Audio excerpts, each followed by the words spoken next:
Hello dear friends, Bihar state power holding company limited की तरफ से एक और बहुत बड़ी खुशखबरी निकल के आ रही है दोस्तों। जो भर्ती का फॉर्म अप्लाई हुआ था और उसके बाद से क्लोज हो गया था दोस्तों, यहाँ पर क्या किया गया है कि रीओपन फॉर्म को कर दिया गया है। जो कैंडिडेट अभी तक इस फॉर्म को अप्लाई नहीं किए थे, इस फॉर्म को इजीली अप्लाई कर सकते हैं। उसके बाद से भर्ती भी इंक्रीज की गई है, बढ़ाई गई है। ठीक है दोस्तों, तो हम लोग देख लेते हैं यहाँ पर नियोजन सूचकांक संख्या के बारे में। यहाँ पर जानकारी है, 5 पोस्टें निकल के आ रही थी, जो कि सहायक कार्यपालिका अभियंता के लिए था, कनिष्ठ विद्युत अभियंता के लिए था, पत्रचार लिपिक भंडार सहायक के लिए था, कनिष्ठ लेखा लिपिक एवं तकनीकी ग्रेड 3 के लिए यहाँ पर पोस्टें निकल के आए थे। यहाँ पर आप लोग का नियोजन सूचकांक संख्या के बारे में जानकारी है, जो कि नोटिफिकेशन के अकॉर्डिंग रहने वाला है। तो ये पांचों नोटिफिकेशन के बारे में जानकारी लेंगे। ठीक है, अब चलिए नीचे की तरफ आते हैं कि नहीं। तो ये 5 प्रकार के पोस्ट थे, जिसमें आप लोग का क्या हुआ है कि न्यून भर्ती बढ़ा करके यहाँ पर दिखाया गया है कि क्या है कि AEE के लिए 86 पोस्टें हो गई हैं। यहाँ पर कास्ट वाइज अपना वैकेंसी देख लीजिएगा। फीमेल कैंडिडेट के लिए यहाँ पर दिया हुआ है कि फीमेल कैंडिडेट के लिए कितनी वैकेंसी रहने वाला है। उसके बाद से नीचे की तरफ आ रहे हैं कि नहीं। दूसरा में JEE GTO के लिए यहाँ पर 113 पोस्टें हैं। और नीचे की तरफ आ रहे हैं कि नहीं तो CC, उसके बाद से CA के लिए यहाँ पर देख लीजिए 806 और 115 है। नीचे की तरफ आ रहे हैं कि नहीं चौथा में तो JAC के लिए यहाँ पर 740 पोस्टें रखी गई हैं। उसके बाद से टेक्नीशियन ग्रेड 3 के लिए यहाँ पर 2156 पोस्टें रखी गई हैं। ठीक है, अब देखिए नीचे की तरफ आने के बाद से यहाँ पर ये देखने को मिल रहा है कि रीओपन फॉर्म हो रहा है। कब से कब तक? तो 1/10/2024 से लेकर 15/10/2024 तक इस फॉर्म को इजीली अप्लाई कर सकते हैं। उसके बाद से जो कैंडिडेट इस फॉर्म को अप्लाई कर लिए हैं, उनको किसी प्रकार का दिक्कत नहीं है, वो वैसे ही रहने दें, क्योंकि जो फॉर्म अप्लाई किए हैं उनको अप्लाई करना नहीं है। नोटिफिकेशन में साफ साफ लिखा है, जो कैंडिडेट अभी तक इस फॉर्म को अप्लाई नहीं किए हैं, बस उनके लिए रीओपन किया गया है। फिर नीचे की तरफ आ रहे हैं तो CBT के बारे में जानकारी है कि आप लोग का CBT एग्जाम होना है। ठीक, अब चलिए एक एक क्या करते हैं कि नोटिफिकेशन देख लेते हैं। ठीक है, अब देखिए इसमें हम लोग देखेंगे एज, क्वालिफिकेशन, सिलेक्शन प्रोसेस, उसके बाद से अच्छे से सिलेबस के बारे में भी जानकारी लेने वाले हैं। ठीक है, अब देखिए टेक्नीशियन ग्रेड 3 के लिए यहाँ पर है कि पहले वैकेंसी कितना था, तो देख लीजिए 2000 था, लेकिन अब 2156 पोस्टें लगभग कर दी गई हैं। ठीक है, अब चलिए नीचे की तरफ आते हैं और यहाँ पर कास्ट वाइज वैकेंसी है दोस्तों। इस चीज़ को मिला लीजिएगा, क्योंकि 5 नोटिफिकेशन है, 5 नोटिफिकेशन को समझने में थोड़ा टाइम लगेगा। ठीक है, तो वीडियो बड़ा हो जाएगा, इसलिए मैं क्या कह रहा हूँ कि आप लोग अपने कास्ट वाइज वैकेंसीज को मिला लीजिएगा। जो कैंडिडेट अप्लाई नहीं किया है वो बिल्कुल ही अप्लाई करे, क्योंकि फॉर्म बहुत कम ही पड़ा हुआ है, इसलिए रीओपन कर दिया गया है फॉर्म को। तो अप्लाई करिए, यहाँ पर बहुत सुनहरा मौका रहने वाला है। अब चलिए नीचे की तरफ आते हैं तो क्वालिफिकेशन क्या रहने वाला है। अगर 10वीं प्लस ITI NCVT SCVT से किए हुए हैं तो आप इजीली फॉर्म को अप्लाई कर सकते हैं। बहुत से सारे कैंडिडेट ये मैसेज कर रहे हैं कि सर अगर इस साल ही हम लोग लास्ट ईयर में पास हुए हैं, ठीक है, जो कि रिजल्ट 15/9/2024 को शायद आया है। ठीक, 15/9/2024 को शायद रिजल्ट आया है, कंफर्म नहीं हूँ मैं। तो ये भी कैंडिडेट इसमें फॉर्म को अप्लाई कर सकते हैं। ठीक है, इस चीज़ को आप लोग अच्छे से मिला लीजिएगा। ये भी कैंडिडेट यहाँ पर क्या कर सकते हैं कि अप्लाई कर सकते हैं। किसके लिए? तो ये आप लोग का टेक्नीशियन ग्रेड 3 के लिए ये चीज़ें यहाँ पर देखने को मिल रहा है। तो 10 प्लस ITI पास कैंडिडेट, यहाँ पर पे स्केल रखा गया है। देख लीजिए यहाँ पर क्या है कि 9200 लेके 1550 है, और वहाँ पर ये लाइन ये सारी चीज़ें दी है। लेवल नंबर 7 का रहने वाला है पे स्केल। अब नीचे की तरफ आते हैं, एज के बारे में जानकारी है कि एज की कहाँ से कहाँ तक रहना चाहिए।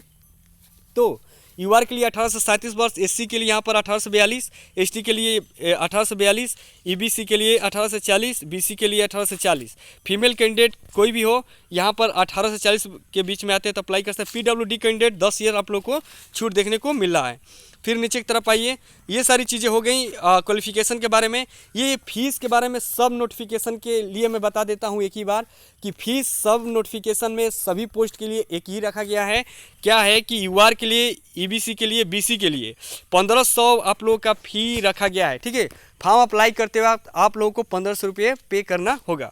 उसके बाद से नीचे की तरफ आ रहे हैं कि नहीं तो SC ST के लिए आप लोगों के कितने हैं तो 375 रुपये रखे गए। फीमेल कैंडिडेट डोमिसाइल अगर बिहार ओनली है तब, अगर अदर स्टेट से फॉर्म अप्लाई करती हैं फीमेल कैंडिडेट और मेल कैंडिडेट तो उन लोगों के लिए 1500 रुपये चार्ज करना होगा। जनरल में वो लोग फाइट करेंगे। मोड ऑफ सिलेक्शन के बारे में बता दूं कि आप लोगों का CBT एक होना है। ठीक है, आपके CBT होंगे, उसके बाद से आप लोग मेरिट बेस आपका सिलेक्शन होना है, ठीक। उसके बाद से आप लोग के मेडिकल और वेरिफिकेशन के बारे में बता दूं कि 1 यानी कि जितनी वैकेंसी है बस उतने कैंडिडेट क्या किया जाएंगे कि मेडिकल और वेरिफिकेशन डॉक्यूमेंट वेरिफिकेशन के लिए बुलाए जाएंगे। अब चलिए नीचे की तरफ अलॉटमेंट के बारे में जानकारी है। ये पहले की नोटिफिकेशन है कि आप लोग का रजिस्ट्रेशन कब से कब तक होना था, तो ये इसको रद्द कर दिया गया है। अब नई क्या किया गया है, नोटिफिकेशन जारी किया गया है। अब चलिए नीचे की तरफ आते हैं और देख लेते हैं सिलेबस। ये रहा सिलेबस। यहाँ पर टेक्नीशियन ग्रेड 3 के लिए सिलेबस है। तो सिलेबस को अच्छे से आप लोग क्या करिए कि देख लीजिए। सिलेबस आप लोग का जनरल नॉलेज है 10वीं लेवल का, NCERT बुक का 10वीं का आप लोग जनरल नॉलेज पढ़े हुए हैं। क्या क्या international, Indian history, geography, political, science और टेक्नोलॉजी से क्वेश्चन बनेंगे। उसके बाद से यहाँ पर आप लोग के रीजनिंग के क्वेश्चन है, लॉजिक, सिमिलर, उसके बाद से प्रॉब्लम सॉल्विंग, रिलेशनशिप, उसके बाद स्पेस, ये सारी चीज़ें दी हुई है। उसके बाद से नीचे की तरफ हिंदी से भी क्वेश्चन पूछे जाएंगे, तो हिंदी में भी देख लीजिएगा। ग्रामर वोकैबुलरी है, ठीक है, comprehension, fill in the blanks है, ईरर, उसके बाद सिंटोनिस, सिनोनिम्स है, फ्रेज है, ये सारी चीज़ें रहने वाली है। ये जितने भी आप लोग के सिलेबस बने हुए हैं सब 10वीं लेवल के ही बनेंगे। उसके बाद से ये सारी चीज़ें मिला लीजिएगा। यहाँ से आप लोग का कंप्यूटर से भी पूछे जाएंगे, बेसिक नॉलेज ऑफ कंप्यूटर से, तो सारी चीज़ें कंप्यूटर में देख लीजिएगा।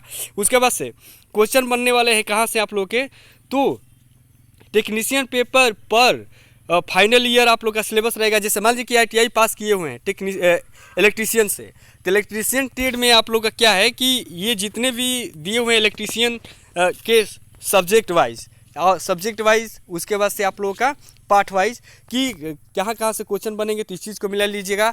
तो जो इलेक्ट्रीशियन से आप लोग ITI किए होंगे कि नहीं, तो इसके लिए बहुत बढ़िया है, सुनहरा मौका है। तो ये आप लोग का सिलेबस रहा, यहाँ से भी क्वेश्चन बनने वाला है, ठीक है। ये सारी चीज़ें हो गई। अब चलते हैं नेक्स्ट यहाँ पर नोटिफिकेशन पर, तो यहाँ पर आ जाते हैं, ठीक।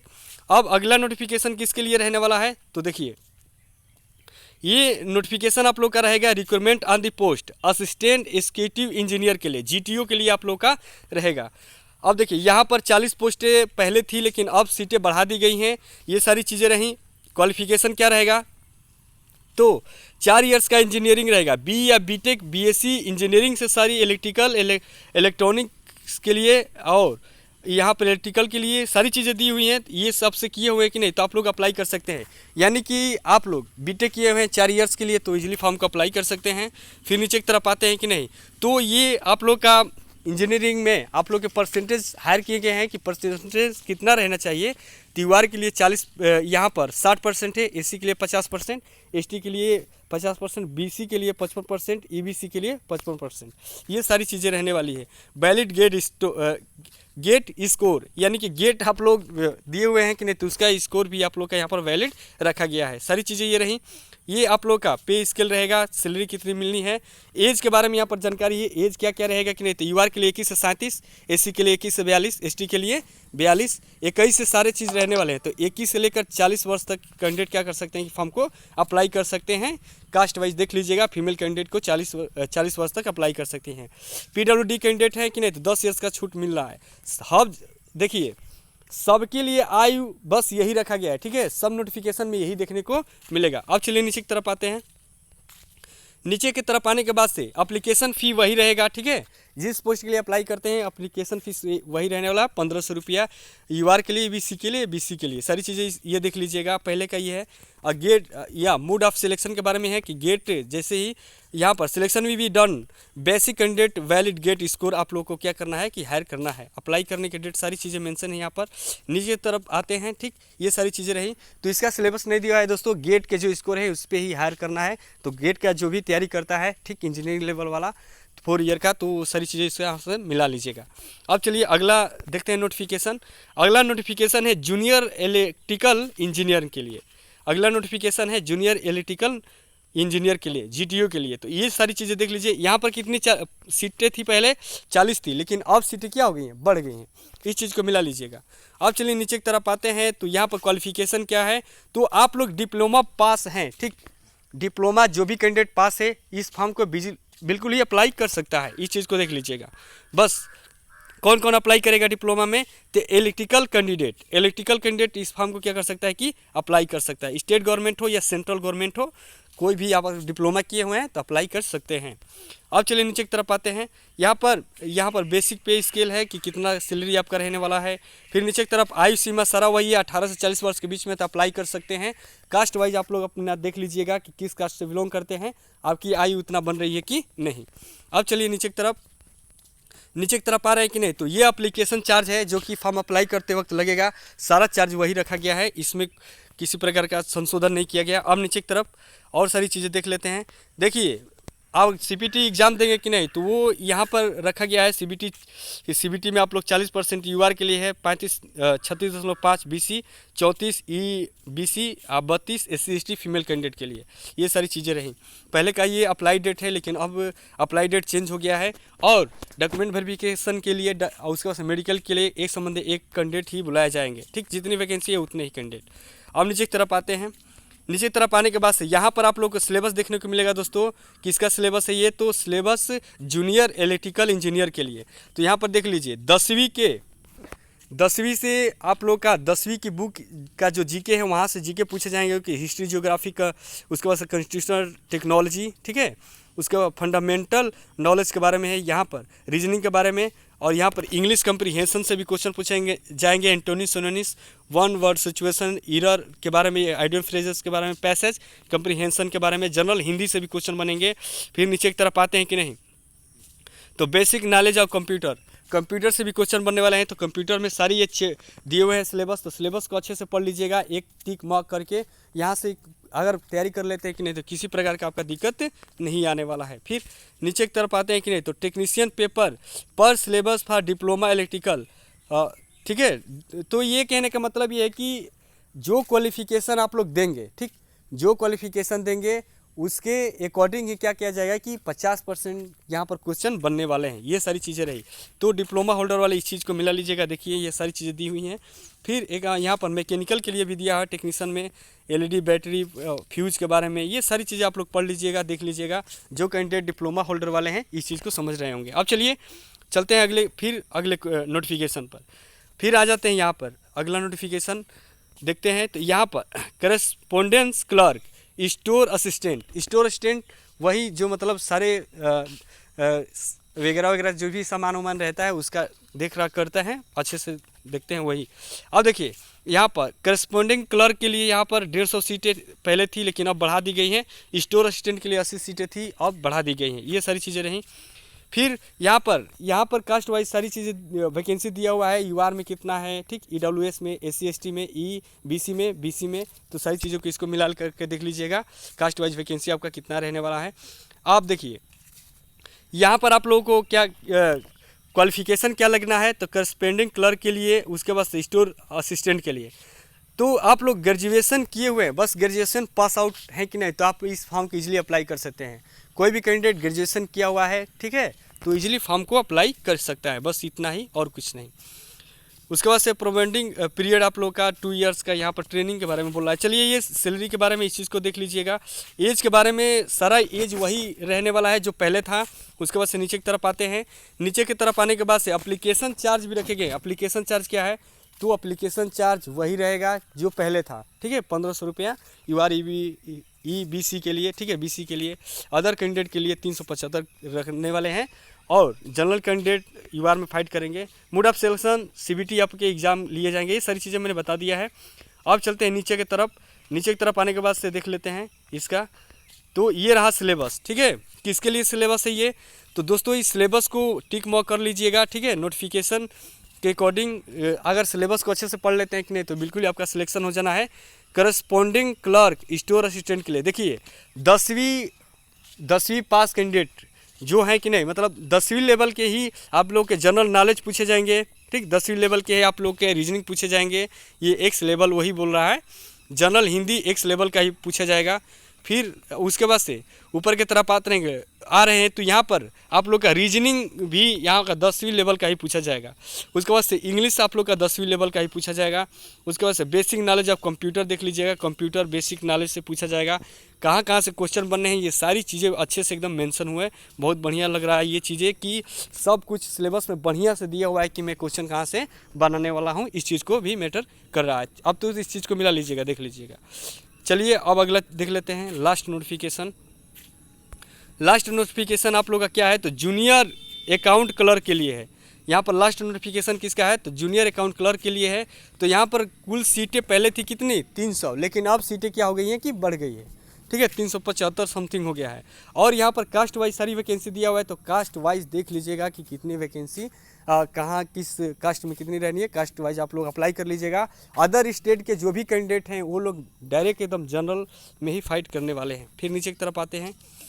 नीचे की तरफ क्वालिफिकेशन क्या है तो ग्रेजुएट कॉमर्स, अगर जो कैंडिडेट ग्रेजुएशन किया हुआ है कॉमर्स से वो इजीली इस फॉर्म को अप्लाई कर सकता है, बस पास आउट होना चाहिए। ट्रेनिंग पीरियड 2 इयर्स का रहने वाला है।